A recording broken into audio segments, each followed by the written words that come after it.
everyone. My name is Lehlé Baldé, and I'm a media entrepreneur and a financial inclusion advocate.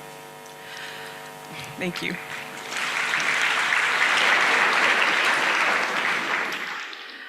Africa is a big and diverse continent. It's what makes it beautiful, but it also presents unique challenges when trying to scale ideas. Innovators have to address different languages, cultural norms, laws, and geographic realities. But as our two panelists can attest, these are simply obstacles, not deal breakers. As we talk about the need for African-led innovations in the future, it's extremely important to know that we have many homegrown solutions already in the works and expanding their impact across borders. We are now joined by two incredible entrepreneurs who are scaling their work across Africa, and I could not be more excited to be moderating a discussion on how they are doing it. Over our discussion, we will focus on three things: what it takes to scale solutions in Africa, the role of local innovation, data, and technology in achieving scale, and lastly, the kinds of partnerships and investments that can accelerate growth. Now, I couldn't be more excited to introduce our panelists. The first is the founder of Moni.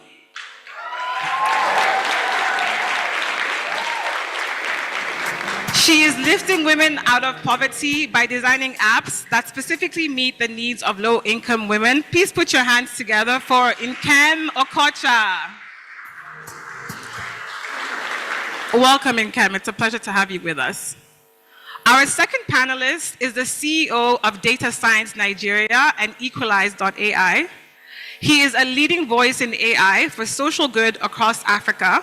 He has worked in over 30 African countries, leveraging data for 250 million people. Welcome to the stage, Dr. Olubayo Adekanmbi.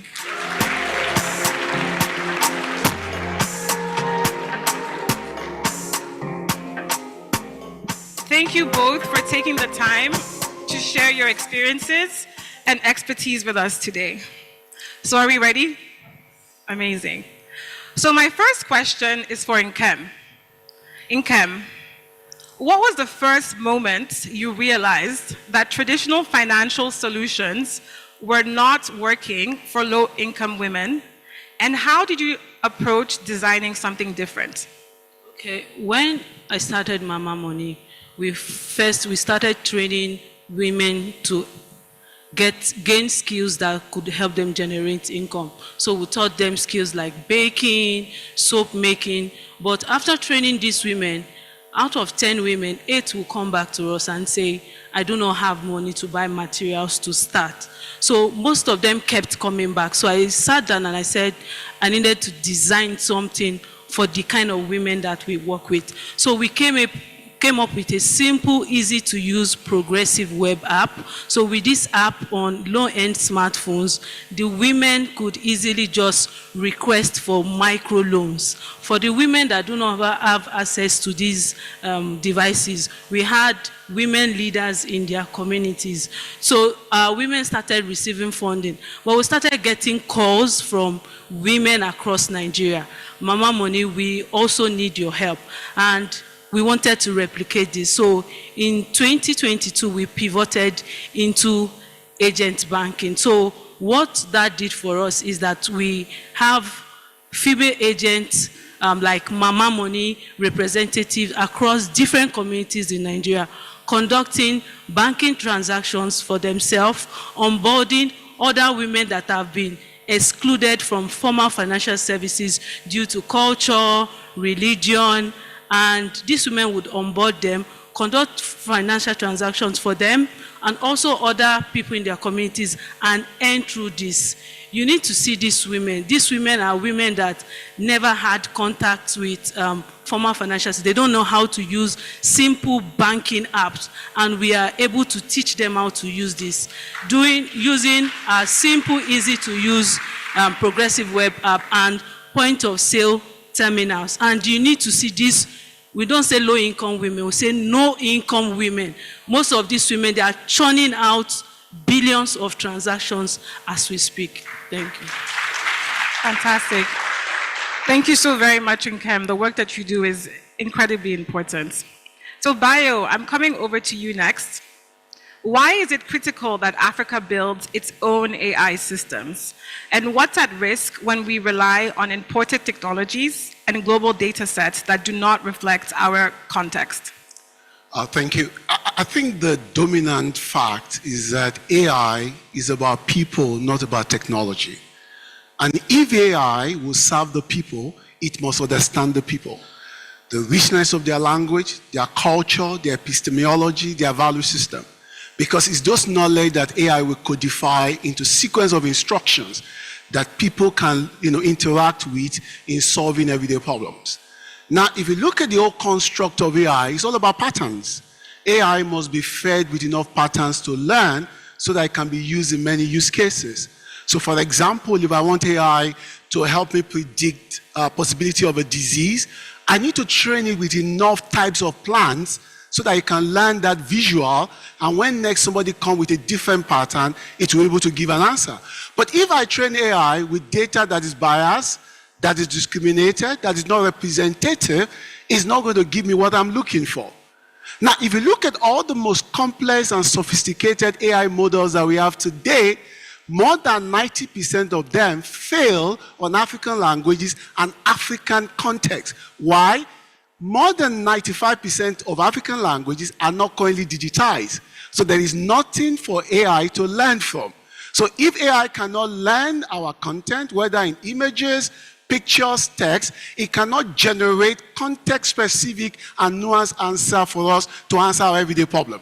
For that reason, it is imperative to build AI that is localized, that is context-aware, and that is true to what makes us a people. And that aligns with a popular saying in Nigeria that we say, you cannot barb or shave a man's head in his absence. It must be there. And neither can you give a woman a very gorgeous hairstyle, even with the best of logistic system. She must be physically present, and she must be the center of attention as well.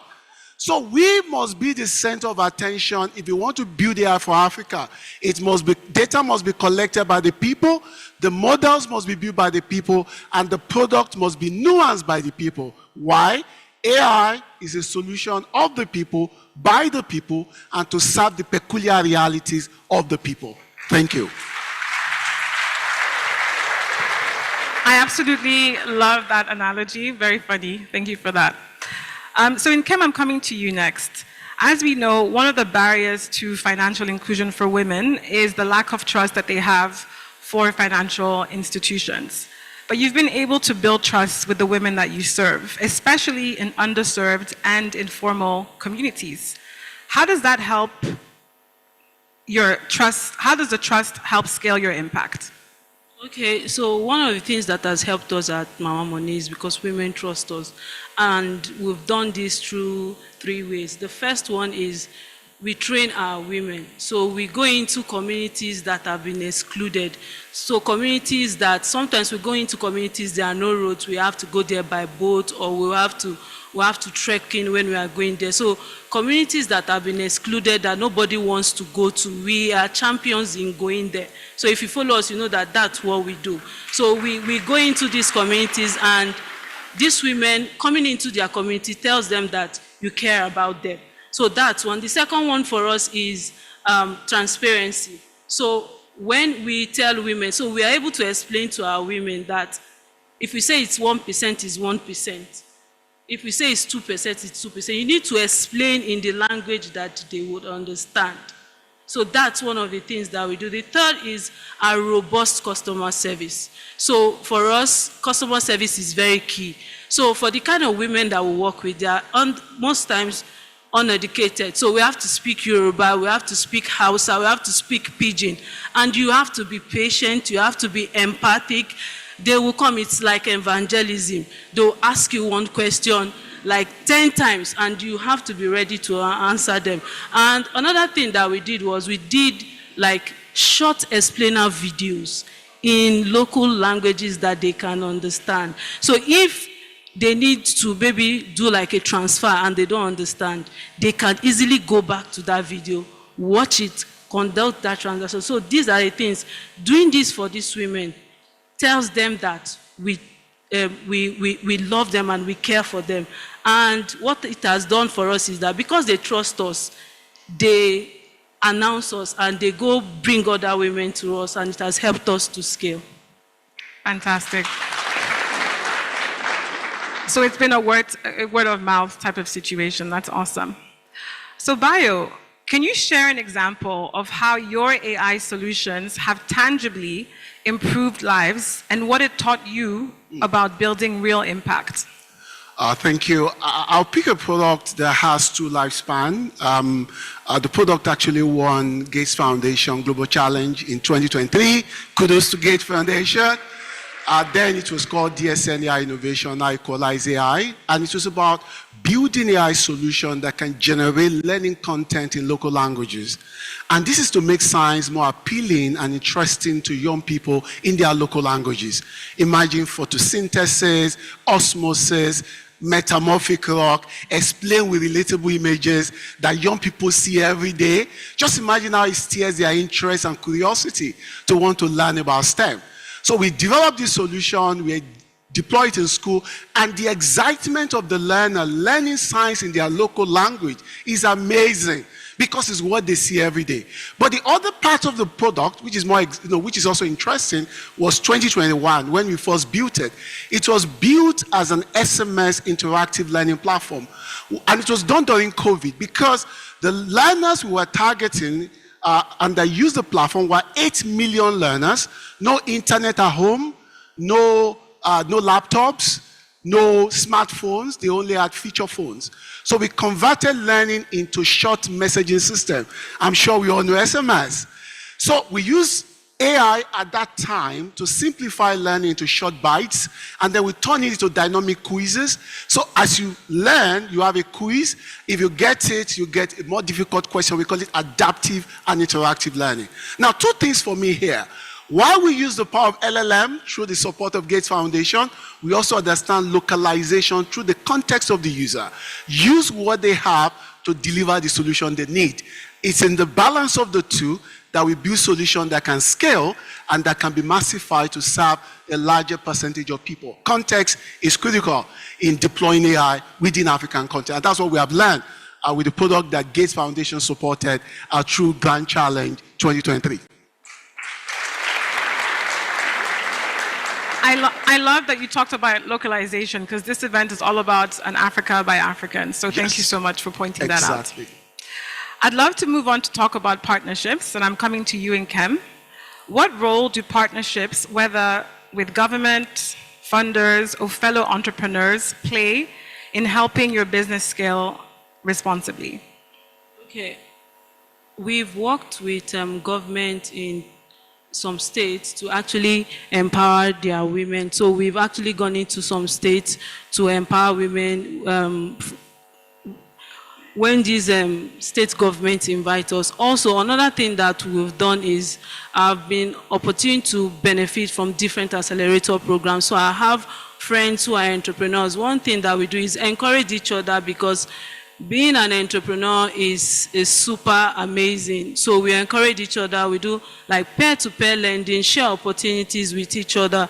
And for us, our work has scaled because we also had partners. So we've gotten funding from organizations like the Tony Elumelu Foundation, the U.S. Consulate General in Lagos, and recently the Netherlands Ministry of Foreign Affairs.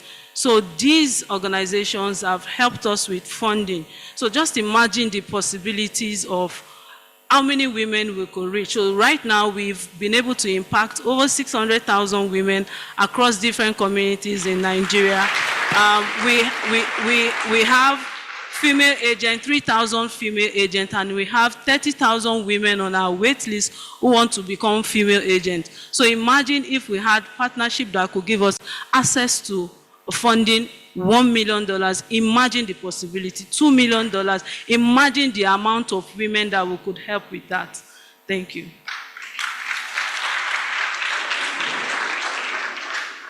Thank you so much, Nkem. I think we can all imagine the possibilities. The more funding, the more women that you can reach. So Bayo, you've impressively worked with data from 250 million users. I think we can clap for that. Across the continent of Africa. What have you learned about the challenges and opportunities in building inclusive digital systems at a scale? Looking at my journey across the continent, serving thousands of customers across 30 African countries, is the fact that people are very predictable. And that understanding can be codified into a body of instructions that we can use to solve more problems. I used to work in telecoms industry where I was managing mobility data. During COVID, and I want to respectfully acknowledge the executive governor of Lagos State because I had the privilege of working with him during that period where I led the development of the national epidemiological model. And what happened? We use what we have to get what we need. We didn't have data of where the low-income people were clustered, but we use the data of network operator where I was working to understand community clustering patterns. I remember His Excellency was always calling, what is the model saying? Where are the people going to? We use data to understand lockdown effectiveness, emergency preparedness, and that guided the government through Nigeria's Governors Forum to use what we have to solve the problem we had. And that for me is what I've learned on the continent. There will always be infrastructural deficit, there will always be digital illiteracy, but what is it that we have that we can repurpose, we can readapt to solve our problems? We cannot keep saying it's not working. In the fact that it's not working, there is still working there. Find what is working and make it work. And that is what I have seen in building solutions that work in context. And more importantly, the opportunity I'm seeing emerging now is the fact that we're now seeing the support system emerging. Now we have talent, now we have ecosystem emerging. And for example, for many young people who are here, who are building, I'm glad to tell you that speech data that we need to get AI to speak many Nigerian languages is already being developed by Gates Foundation in Nigeria. So what we need is already being emerging. So guys, let's get ready. Let's see more of the opportunities and possibilities, and let's make AI work for us to solve our everyday problems. I love the enthusiasm, Bayo. Thank you for that. So this is my final question, and it's for the both of you. So Nkem, you go first, and Bayo, you can close us off. What gives you the most hope right now about the future of innovation on the continent? And what's the one thing that we must do to make sure it scales with integrity and with impact? Okay, I'm so encouraged by the innovations that is being churned out across Africa. I'm also encouraged by young Africans like myself. I have friends across Africa, young change makers, innovating across edtech, fintech, govtech, waste management, and this gives me joy. For it to scale with integrity and impact, I think it needs to be more inclusive. We need to be more inclusive. Also, we need to embrace ethical practices. And another thing I think we also need to do is support more young change makers to do the work. Thank you so much, Nkem. Bayo? The facts are inspiring. A recent statistic by World Economic Forum says that AI will contribute as much as $2.9 trillion to Africa's GDP by 2030, take over 11 million people out of poverty. What I'm seeing validating that is a cluster of energetic, audacious, bold Africans from Dakar to Kigali, from Khartoum to Johannesburg.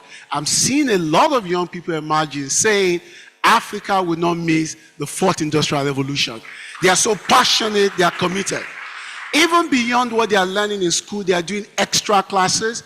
Even you see somebody doing literature learning AI, somebody doing biology learning AI, somebody doing home economics learning AI. Across all our community in data science Nigeria and across our global network, we see people taking the future boldly and to own the largest share of tomorrow. That for me is the biggest inspiration that I'm saying. And if I index that to other supporting things, I'm saying we're building what works for us. For example, in Equalize AI, the startup that was supported by Gates Foundation through Grand Challenge 2023, we're saying we're not going to build large language model. Why not build small language model, SLMs? Models that are domain specific, that leverages local everyday data to solve everyday problem. And if there's one thing I'm going to leave for young builders on the continent, people are not codes, people are not statistics, people are bundles of emotions. Let's respectfully build for the continent. As we build, let's put people at the center. Design thinking by default. Let's build AI model that is responsible, accountable, fair, and most importantly, that can equalize the world like we see at Equalize AI, so that no one is left behind, and AI works for everyone. Thank you to our panelists. This was an extremely energizing conversation. Let's put our hands together for the two of them.